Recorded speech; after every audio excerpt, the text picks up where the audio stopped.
Back when Trump was in office, he had a lot of times occasions where witches were coming against him. And there was one particular time that I remember that the witches were kind of coming against him. And it's before I started writing down my dreams. So I wish I had written it down, but I'm going to tell you for the best of my recollection.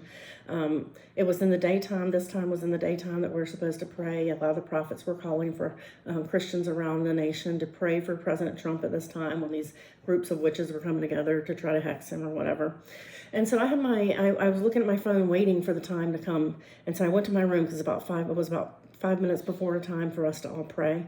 So I went to my room to wait for the time to pray, and I started to get super, super drowsy, and I'm trying to hold my eyes open as hard as I can, and I couldn't seem to hold my eyes open.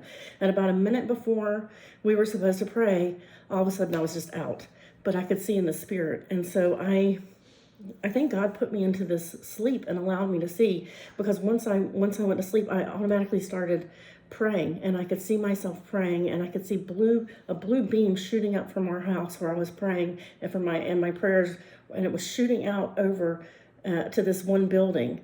And then the Lord showed me that all across the nation, blue beams of light were shooting up, and they were all connecting over top of this building and producing like a force field, like a dome over it. And I guess the closest thing I could say is it was like a bright blue, like LED looking light that was shooting out from all these places in the nation and providing this kind of like protective force field. Okay, and then I woke up, and so I think God allowed me to see that. I think He put me in that sleep for me to pray, and so I could see what was happening with my prayers. And so it was very interesting to me. I told my husband recently about it, and he said, "Oh, why didn't you ever tell me? That's so interesting." So I thought I would share that as a testimony here, just to let people know kind of what God showed me my prayers and other people's prayers were looking like in the spirit that day. But anyway, I hope you have a blessed day. If you haven't accepted Jesus as your Lord and Savior, what are you waiting for? Today's your day. I'll put a prayer down in the comments that you can pray to accept Jesus as your Lord and Savior. You believe it with all your heart.